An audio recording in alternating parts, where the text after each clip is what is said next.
In 2012, John Brockman, the editor and founder of Edge.org, a publication about things, asked the question, what is your favorite deep, beautiful explanation? So this is the ensemble of the answers, or some of them. So it's called This Explains Everything, Deep, Beautiful, and Elegant Theories of How the World Works.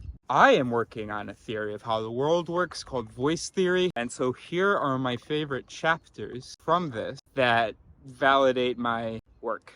Okay, today's chapter is our Bounded Rationality by Mazarin Banaji. He's the Richard Clark Cabot Professor of Social Ethics in the Department of Psychology at Harvard University. Explanations that are extraordinary, both analytically and aesthetically, share, among others, these properties. A, they are often simpler compared with what was received wisdom. B, they point to the truer cause as being something quite removed from the phenomenon. And C, they make you wish you'd come upon the explanation yourself. Those of us who attempt to understand the mind have a unique limitation to confront. The mind is the thing doing the explaining. The mind is also the thing to be explained. Distance from one's own mind, distance from attachments to the specialness of one's species or tribe, getting away from introspection and intuition, not as hypothesis generators, but as answers and explanations, are all especially hard to achieve when what we seek to do is explain our own minds and those of others of our kind. For this reason, my candidate for the most deeply satisfying explanation of recent decades is the idea of bounded rationality. The idea that human beings are smart compared to other species, but not smart enough by their own standards, including behaving in line with basic axioms of rationality.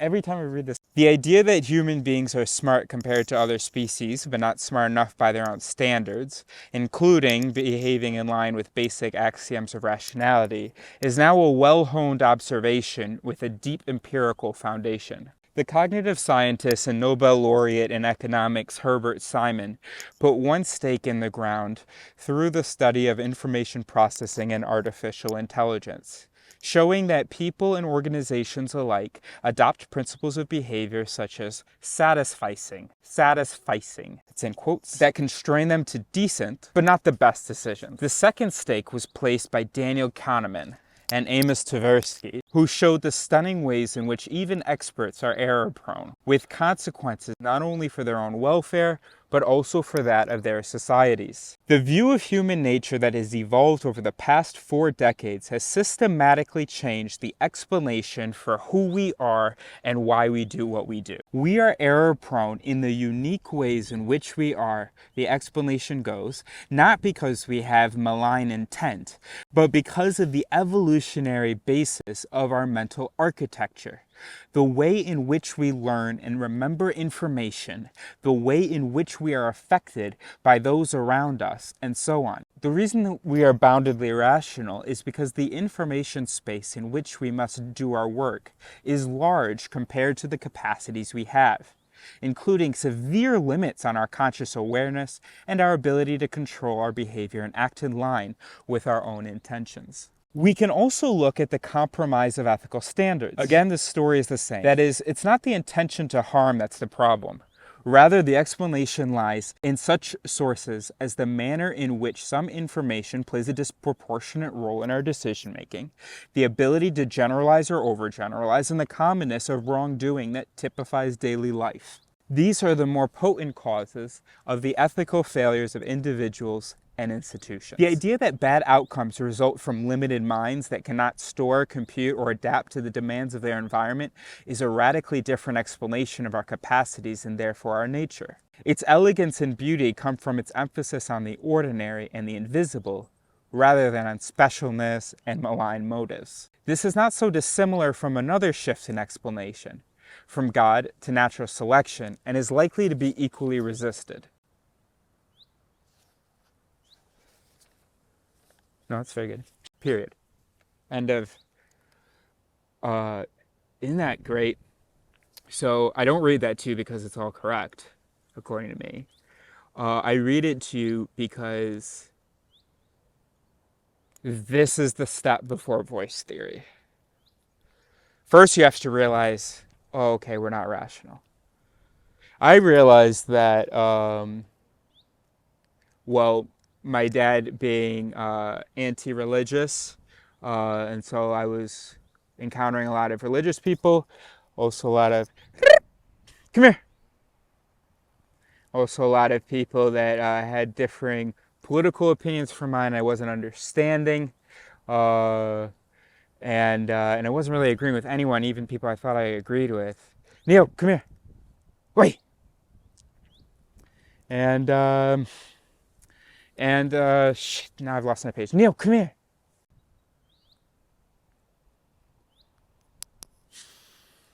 What was I saying? Oh, actually, scratch all that. The reason, how I realized we weren't rational is from reading Freakonomics.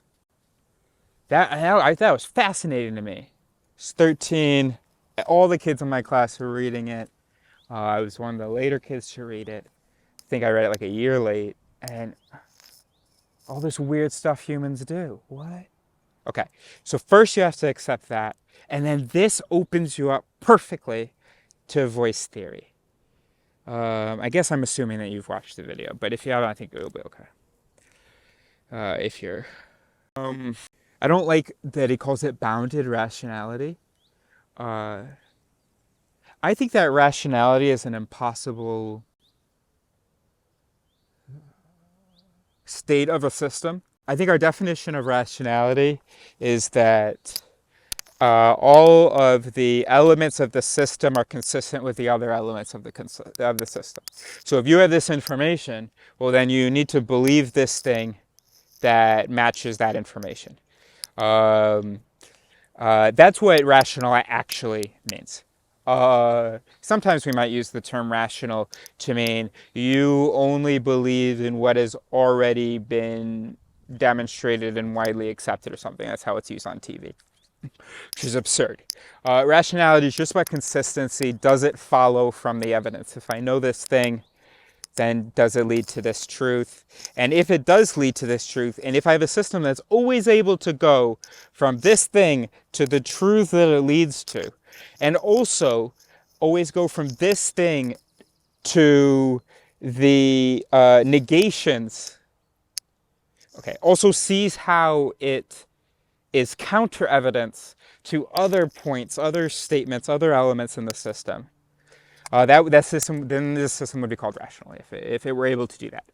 I guess it's more about the other thing, is that there are no contradictions within the system, but also in popular speech, it's also that you use what is currently known. That's what it means to be rational sometimes in some popular speech. So, I don't think that either of those systems is possible. Like, how would you program something to get a piece of information and then just like see all of its possibilities? Anyway, it's certainly not what happened with neurons. Neo, can you stay over here, please? Come here. As you hopefully saw in the video with David Eagleman, or in his essay in this thing, overlapping solutions. So what neurons did, oh, this is so great. I hadn't even realized how his whole thing actually applied to voice theory. Well, I did in the previous video. These neurons, they basically were like, if this, then this. And that was like a good thing to have in the mind, so it stuck. And then another one was like, what about this? If this, then this. And that was helping with survival. All right, cool. So if I know this piece of information, then I have this idea. So if the clouds are dark, then it will rain. Then I should bring an umbrella. Okay, that's me being rational. I am being consistent with the information that I have, but what's actually happening is just that I have this if-then rule. If the clouds are dark, then prepare for the possibility of rain. That's just a rule. I don't have some kind of machine that goes, if the cloud is dark, and then just has all of the thens. If it wasn't programmed, I don't have it. I don't know how else to say that. I mean, I can't just make it up. Of course, creativity is mixing up your if-then rules, and it's trying to find new reactions, new responses to the conditions, and science involves that creativity. If the clouds are dark, then what could that mean? Of course, yeah. But a system that's able to just go, clouds are dark, here is everything that means. Bonjour. Here's everything that means. I have no way of understanding how that would be possible. In 1,000 years, maybe, but it's well, I don't really know anything about computers, so it could very well exist, that kind of technology. How could you just come up with all, okay, so what would that mean? Okay, remember, so he said bounded rationality. Oh, okay, so we're saying the same thing. But I don't like the term rationality, because rationality, in order for something to be rational, it has to be totally consistent. It has to follow. If, then. It has to be correct, a correct if, then. Not if the clouds are dark, then I'm going to put my laundry out to dry. Okay. That it's irrational because your objective is for the clothes to dry, and there's an obvious conflict between that and the wet conditions that are forecasted. Okay, so that's irrational. So if he means bounded rationality, not rationality that you're able to come up with all the possibilities, but that you're able to avoid contradiction. Oh, right, and that we don't have. Right, so no, we're not saying the same thing. Rationality it's not even a very useful thing to talk about sometimes. Well, yes, it is, because we do want to imitate rationality by having these overlapping solutions, by having a whole bunch of if-thens that get us the things that follow from if. But of course, there's going to be a lot of conflict. A lot of conflict. So there's no rationality. There's going to be tons of conflict. There's a whole bunch of overlapping things. There's if, okay, I don't think I can come up with one for the rain thing, but there's a lot of conflict.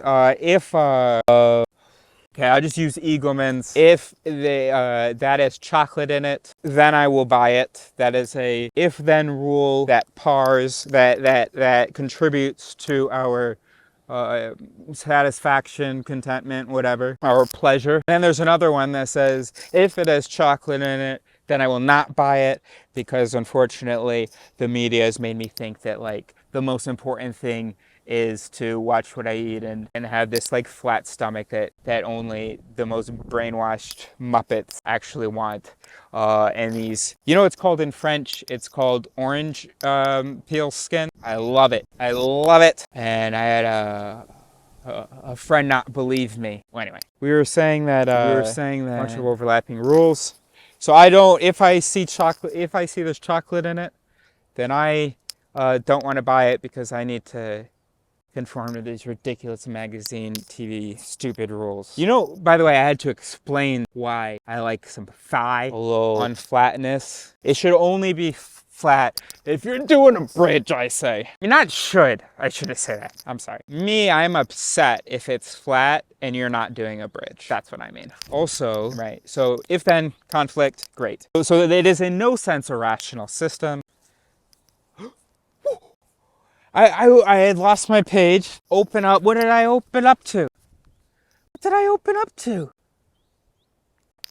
Yeah, you're on the magic train, pal. So anyway, so it's the very next chapter. So don't tell me that, because I've been holding this one open. Oh no, but I've already recorded myself reading that one, so I've been holding that one open. So the reason we are boundedly rational, he says, is because the information space in which we must do our work, the world, is large compared to the capacities we have. So we've learned a bunch of if-then rules, but like, if a guy runs for president, oh, actually, hold on. Sorry, what? President? Oh, the leader, okay. So can he run fast? I have an if-then rule. If he can run fast, if he's strong, then definitely give him the leadership position. That's one of my pre-packaged, pre-installed if-then rules. Yeah, would he let anyone take it from him? Um, and then also like, hey, does he know good hunting strategies and routes? Does he have a keen sense of defending from spear attacks? Absolutely. I've got a lot of if-then rules ready to go for that. I don't have any if-then rules for considering 21st century politics. You don't either. I think it's all a bluff. I think every time you have a political discussion, you are bluffing. And I've been around a lot of political discussions. Went to a high school called the Illinois Math and Science Academy. I went to a conservative private elementary school. And so I was the odd one out. I went to Oberlin College. I have traveled. I have seen political discussions, and I think every single time you are bluffing. I don't think you've ever had a rational political conversation in your life. A conversation in which your statements cupped, that's one of my vocabulary, in which your statements are followed from facts that you had and that you could in any way defend. But before we would even get there, I don't think that you have any statements that both relate to some fact and also lead to your conclusion. I don't believe you have a single, maybe you have one statement in our 45-minute conversation that is factual and indicates your conclusion. In addition to that, you're going to contradict yourself a whole bunch of times. Somebody's going to agree with you, but for like the wrong reasons, you're not going to notice. I think it's a complete bluff. I think that all of it's fake. It's just like you saying words. I think you have no idea what you're saying. And you know how I know that actually? Is because when I ask people questions, everything falls apart. Once they can no longer just start saying weird words, once I have to explain what any of these words mean or how they relate to each other, everything falls apart. All right, so we don't have those if-then rules. You're not going to believe me, but try to listen to a conversation. It's going to make sense to you. You're going to think, oh, I hate when people say, I think you're both making good points. I promise you neither of us has made good points. We haven't even yet decided on the definition of one word we haven't even talked about a definition. All we have done is thrown words at each other. And I guess those words didn't set off any alarms for you. And so you think that we've both been rational and blah, blah, blah. But I promise you have no idea what rationality is. This one gets me worked up, this essay. So we have these capacities. We aren't even prepared. Didn't even have capacities to really handle the world in which we're evolving. Now we're asking ourselves to answer a whole bunch of other questions that we don't have if-then rules. Like which then do you want? I don't understand your question. And that's why when I have conversations with people, they don't even understand my question. I promise you, I can speak clearly. I can ask questions clearly. I think so. I guess I'm not going to promise you that. And it doesn't trigger anything because these questions are too deep or too whatever. We need to ask ourselves simple questions to meet our capacities where they are, to know the if-then rules that we do have, and also to add new ones, to have the humility to add new ones. But we've given ourselves too much to do. Okay, we're being too ambitious. So large space compared to the capacities that we have. So just to finish that political thing. So you're like, oh yeah, no, but I like political discourse. I was like, I think that this is true, and then I said why I thought that it was true. I don't even, first of all, I don't even believe you. I believe that you said you thought something was true. And then I believe that you said a thing that was dressed up as a fact. It sounded factual. that was a declarative sentence of a positive nature. And I feel like you really felt like it was relevant to what you had said was true, but it was not. And that's the very, very beginning of how to have a conversation. Yeah, first of all, the most important thing in any conversation is definitions. I don't think you've ever had a conversation which you're like, okay, let's define some key terms here. Not a political one. And maybe it was like, here's the definition that we're going to use. And then I don't think that you applied it. I don't think that you said, I think that you said a thing was true, but I don't think you got any farther than that. Didn't give a relevant thing that was factual. Didn't investigate that thing with the other person. Didn't investigate the other possibilities. Then, that's just for what you say. Then what about when the person responds to you? Looking at the relationship between, you may feel the relationship. Oh yeah, no, I like, gosh, I get, okay. And that's only half the sentence, because then he says, including severe limits on our conscious awareness and our, right, let's just go with including severe limits. I don't like bounded, I don't like limits. Don't like rationality. Don't really like any of the words, but this is definitely my favorite essay here. This sets up for voice theory. It just got the words wrong. But hey, definitions, right? Oh, look at me, right? I'm just assuming some definitions and telling him this. I'm going to judge what you wrote 10 years ago with my definitions now. I don't actually feel right now continuing the video now that I've realized that, but I am going to. Limits, bounded rationality. It's this visual of this human being, like we like to imagine ourselves. This capable thing that sees, interprets, processes, responds appropriately, and all of that. That is rational. And then you say bounded, and it's like, oh, okay, so like we're slow, or like sometimes we make mistakes. No, there is no rational system. You just have a bunch of if-then rules, bunch of overlapping solutions that kind of imitate what a thing that could survive would do. It doesn't imitate a reasonable thing, though. Nothing I see people doing is reasonable. I mean, you'd think people could stay out of the fucking bike lane, could stay to the right of the escalator, could not get onto the train while other people are trying to get off. I don't see reasonable people. And okay, and then also you who maybe even if you stay to the right and all that stuff, you're not fucking reasonable. You just have some better if-then rules as far as etiquette in public spaces. It is not a rational system. We are not a unit. It is a rational system that is able to see the possible truth and then detect the best. Instead, these voices, just feel like I'm not getting through to you. We just have this voice says, hey, if this, then this true. If this true, then this true. Another one that says, if this true, then this true. So then when we encounter something that we interpret as true, and often it isn't, we're not even very good at interpreting, we're very bad at interpreting what's true from the outside. We have to use all these instruments, and even then, and most people aren't even interested in using the instruments.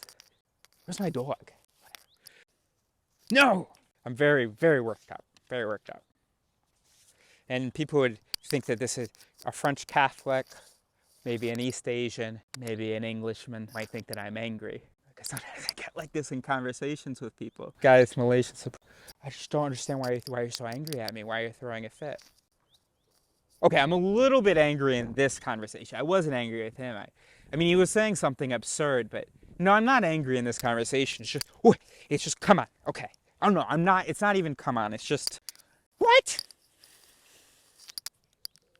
I don't know whether they're the same thing. I don't know whether I'm angry now. I don't think I am. Okay. Can't believe you're still watching. But you're right too, because you're one of the very first of what we're doing here, depending on when you're watching this. Including severe limits. I don't like that. I don't like bounded, don't like limits. We are just a pile of reactions of program rules. I don't know how else to say it. I mean, that's what you have to get to voice theory. This gets you close. It's like he's teasing me. It's like he's teasing me. The view of human nature that has evolved over the past 4 decades has systematically changed the explanation for who we are and why we do what we do. We are error prone in the unique ways in which we are, the explanation goes, not because we have malign intent, but because of the evolutionary basis of our mental architecture. So just the if-then rules that were added. Okay, hold on, I gotta go get my dog. God damn it. Because of the if-then rules that were added. Bonjour. Oh, fuck, I need to be able to look at it. Where's it? Come on, Neil. Come on. Come on. Come on. Oh, why can't you be like Shiva and just hang out? Yeah, new ski life. Alright, we gotta get back to work. So, I guess he could mean something else by bounded. I just don't, it's just not even useful. It's just not even useful to talk about being irrational. Look at it completely differently. Just a list of if-then rules, voices. So he talks about limits. I mean, there are no limits. I mean, I guess there are no limits. There's sort of what the brain can biologically handle, how many neurons, how many connections it can feed and keep active and so on. So how many if-thens, how many, you can have an artificial intelligence that has a whole bunch of if-then rules and really good ones that have been designed by intelligent beings unlike ours, which are much worse. You know what's so funny? Two things. So malign intent is the second thing. We are error prone in the unique ways in which we are, the explanation goes, not because we have malign intent. And you know what I call it? When you misattribute malign intent to someone? Well, actually, so for me, it's from French. If you say that someone has bad intentions, you say they are mal intentionnés.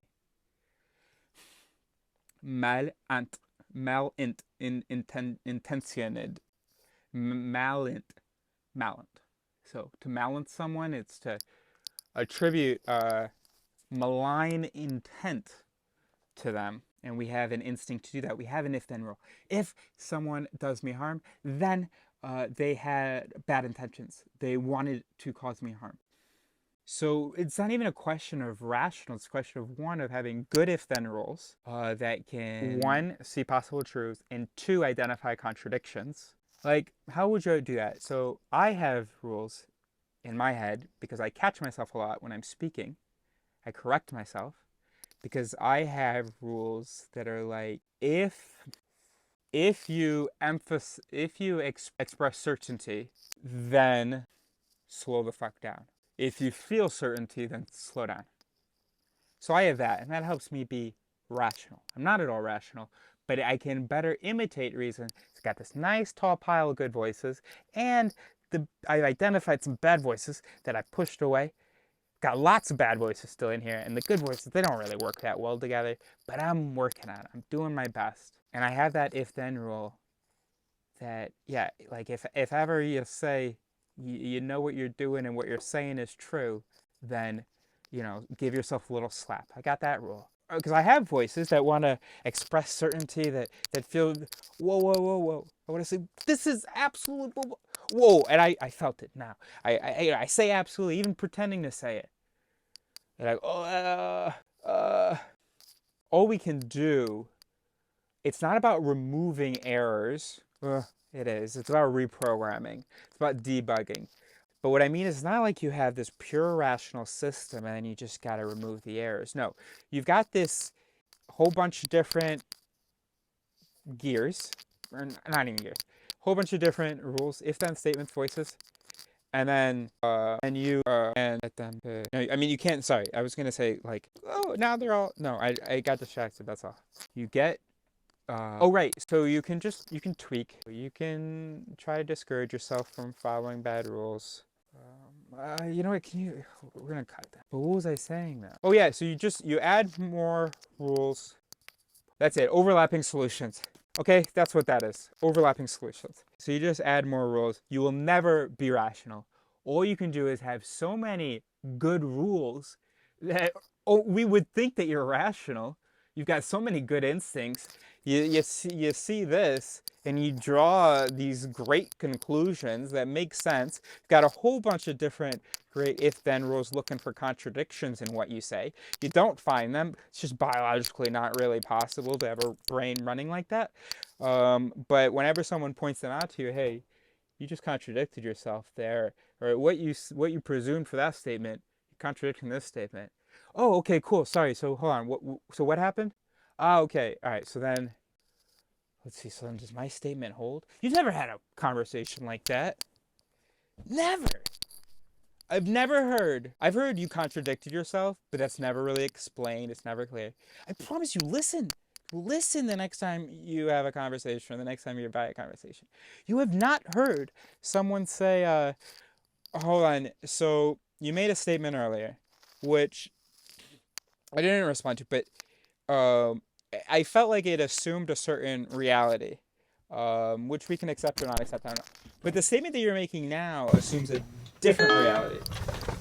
And then the other person said, "Oh, okay."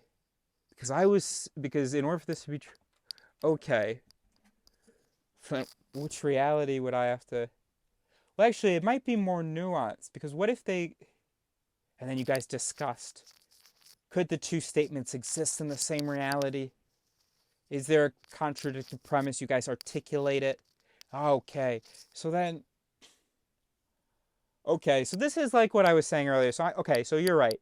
So the thing I said 2 minutes ago is not true because of the reason that I gave. And this is actually an example of what we got to write this down. No, I've never heard anything like that. And it's the only way that conversation should be had. And ask people who are close to me. That is the way that conversations would go if it were up to me, if they didn't get upset. So after this word limits, and the other thing, you know what's so funny? Artificial intelligence. Oh, you know what's so funny? Like a year ago, I was watching a video. There are these ChatGPT things before I guess it was available for public use, right? Or these different whatever whatever I don't know. And so you had these different YouTubers that would show us their interaction. Ah putain, il y a des souris ou quoi? C'est pour ça qu'ils sont excités. Okay, so. And what buffoons you are to talk about computers. It's like watching a neurotypical person talk about an autistic person not, a high functioning autistic person as though they're handicapped. That's what it's like listening to. I just don't, I don't know whether, I just want you to understand me, that an artificial intelligence is going to be, I expect today, there are these videos where this human is supposed to be testing the intelligence of the artificial intelligence. And there's this presumption that the human intelligence is this peak. Not even just above artificial intelligence, right? But we assume that human intelligence is like, it's almost like an all or nothing. It's like there are other things that don't have intelligence and humans have intelligence, right? So it's not even, we wouldn't even rate our intelligence. It's just we are intelligent, right? And then we're testing these robots to see, are they intelligent? And we're having this conversation, and it's so crazy because we are wrong to assume that we are rational or that we are intelligent. The AI is going to be much closer to rationality than the human is. And this has nothing to do with emotions. The AI has much better rules, and it takes advantage of the knowledge that it has access to. So it has better if-then statements and better material. I mean, we have the material. It wouldn't have it if we didn't, but we just don't want to look at it or use it. We just want to trust our pre-installed if-then rules. But it's able to learn, machine learning, develop new if-then rules from its exposure to a whole bunch of information. Actually, I don't really know anything about artificial intelligence, so I should look into how does it check for like contradictions? How does it? Because the only time I feel like I'm having a conversation with a human is when I'm talking to an AI. okay, I've never talked to an AI. What I should say is the only time when I feel like a human conversation is being held is when it's in a movie or TV series and it's between a scientist and his AI. For me, AIs are, as we imagine them and as we see them, are much more intelligent, better at better associations, and just fucking better at knowing when they're just definitions. They actually know what they're saying. That's just so crazy. It's so upsetting. They actually know what they're saying. If you ask an AI to define its terms, if you ask an AI in 2023, sont des puces, c'est sûr. Neo, come here. Bon. Sorry, hold on. I gotta. Humans are like here. We have some really shitty if then rules. We're not even self aware. Oh, yeah, that's it. All right. That's what I was going to say. Machines actually understand what they're saying. So they can explain to you, they can tell you what the words are, how they relate to each other. A human is going to start as soon as you ask it to explain itself in a way that's pertinent. Not only do they actually understand what they are saying, but they also, what was I going to say? Oh, they're also self-aware. They also know that they function on if-then rules on lines of programming, that they are code. We are not self-aware. We continue to think of at best we can think of ourselves as our rationality as bounded, as us as having some limit, some handicaps. We lack self-awareness. You don't know how the mind works, the brain works. You have no idea what you are. I don't think I've actually ever really realized this. I've always hated, no, I'm exaggerating. I think something has maybe in the past bothered me watching things about AI where they're sort of, their robot is, oh, he doesn't get that and whatever. No, but it's never struck a chord. When I would, oh, he's gaining self-awareness. I never like realized, wait a minute, we don't have self-awareness. We have self-awareness in the sense that I know that I exist. But the thing is, I don't know how I exist. And I don't mean where I came from. I don't know what that means that I exist. So should we explain that self-understanding? No, self-understanding is all of how I function. I don't even have self-awareness. I don't even know what I am. I do. But I'm one in. Jeez, I'm sorry. I don't know what to do for you, bro. I mean, I don't even. Do we even have that? What's the difference between me and Nia? Certainly, I have the language to communicate to you that I exist.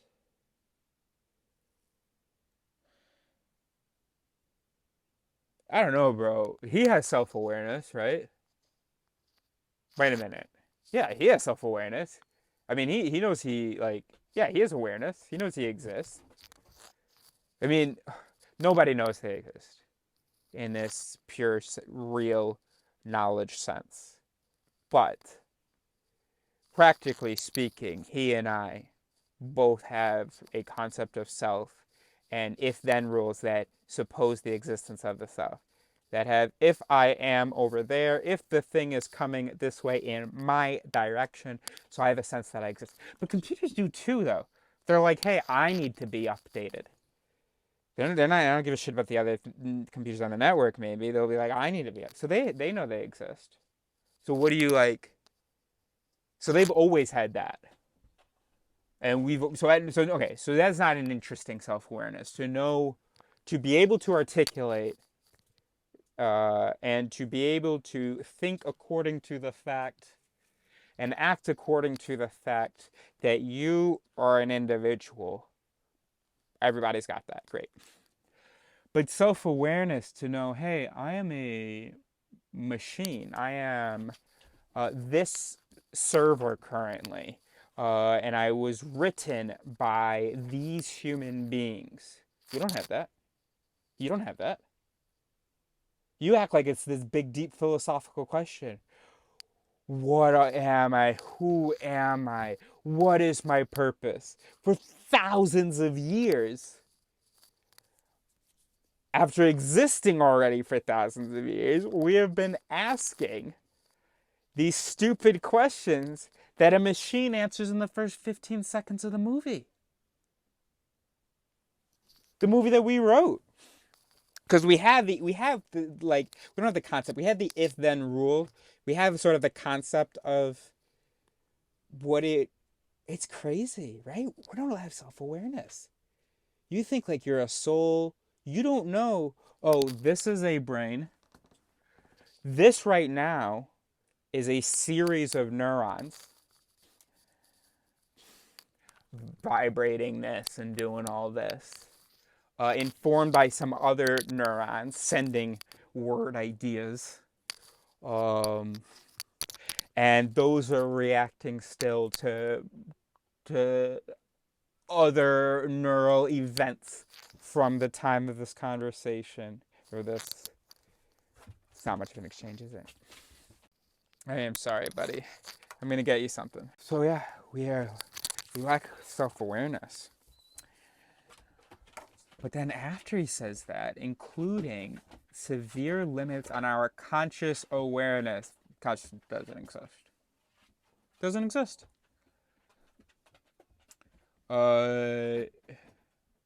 There are experiences that you can articulate to me. Tu peux surveiller, il y a des chiens. Oh, okay, we can just go back outside. No problem. Right, there's no such thing as consciousness. You may be thinking, oh, finally, you've met someone who isn't conscious. Listen, I have an inner voice. I have in our mind's eye, an inner visual experience. I have a very rich interior life. So yes, there are voices that are able to be incorporated in these words. Experiences that I am able to articulate. There are images that I see. But this conscious self, nope. Nope. You can think of consciousness as just like pixels, whether it's pixelated or not. Some of the activity isn't represented in pixels for a computer, some of it is. Your conscious existence is just pixels. So yeah, I mean, okay, great. Bravo, you said, including severe limits on our conscious awareness. Okay.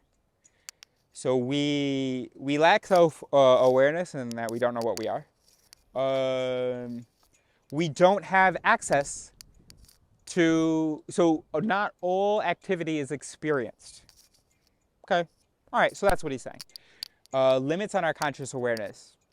Not limits, it's just that some voices are experienced, some are not. Okay, it's not limits though, it's not constrained, it's just... And our ability to control our behavior and our ability to control our behavior. Pixels don't control anything.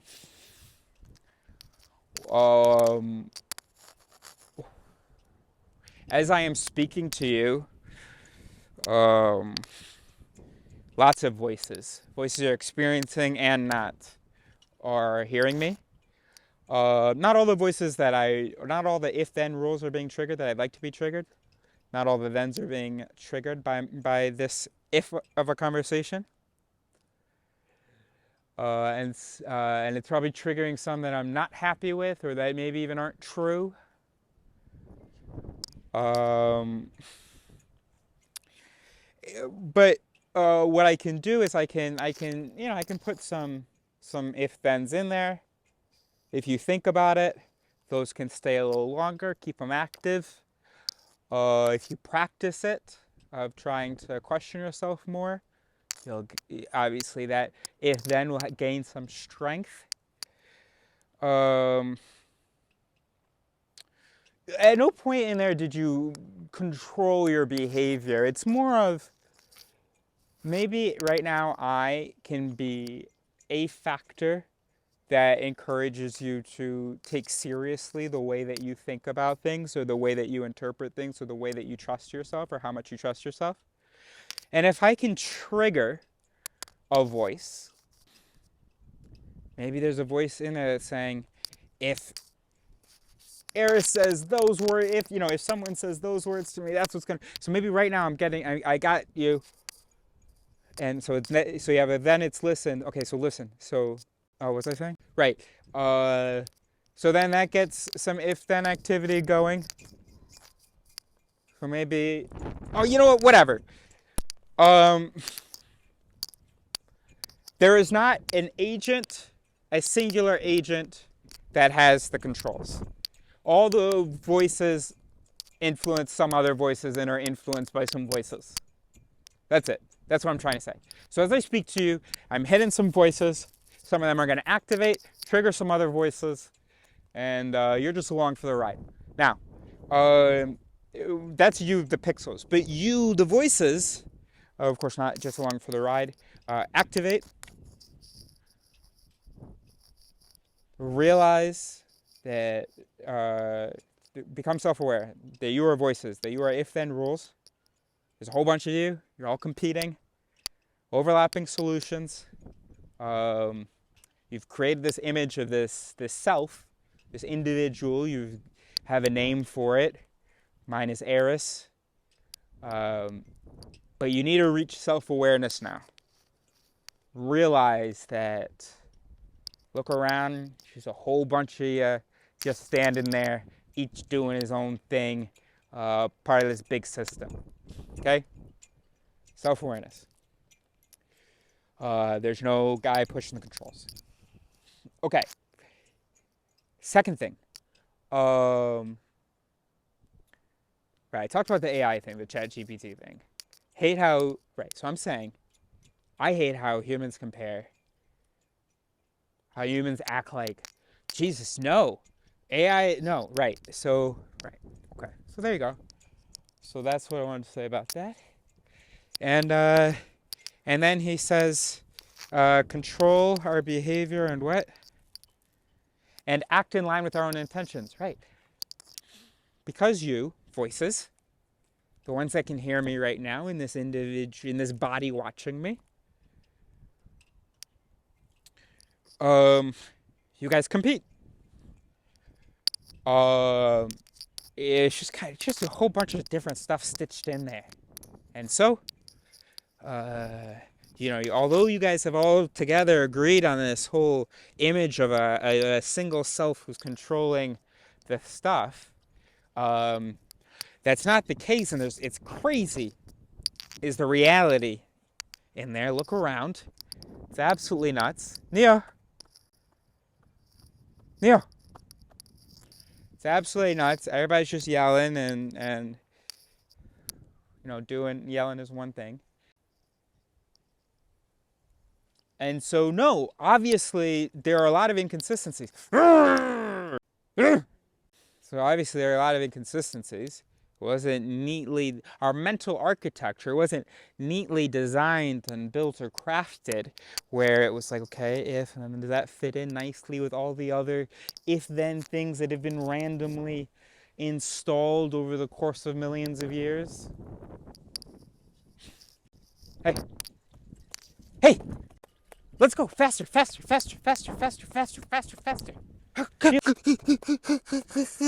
So voices, realize, become self-aware, turn on the lights in there.